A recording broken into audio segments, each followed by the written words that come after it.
Għandu jkollna l-umiltà li nifmu li minkejja kollox aħna ndaqs, għalhekk is-sfida ewlenija ta' kull wieħed waħda minna li naraw li s-soċjetà tagħna teleb l-isfidi favur il-bniedem billi jkun magħruf il-potenzjal ta' kull individwu.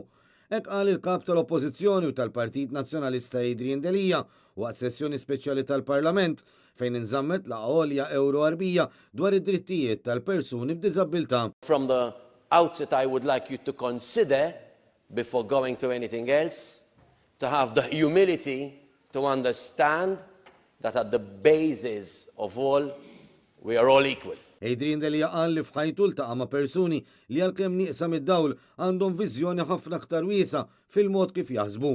Bl-istess mod dawk neqsim mismieħ li iżda kapaċi jħossu u jagħtu każ aktar minn oħrajn.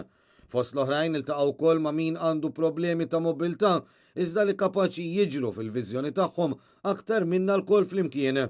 Il-kap tal-Oppożizzjoni appella biex nifmu nitkellmu dwar id-diżabilità tas-soċjetà li mhux kapaċi tifhem lil kull individwu. U ma aħna li żvantaġġati jekk naħsbu li għandna nservu biss lil min aħna nqisu bħala normali, tenna Adrien Delija. Il-kap tal-Oppożizzjoni qal li hu l-obbligu tagħna bħala soċjetà, komunità u leġislaturi li naraw li jkun hemm l-istrutturi leġislattivi meħtieġa u abiltajiet tajbin għal kull individwu.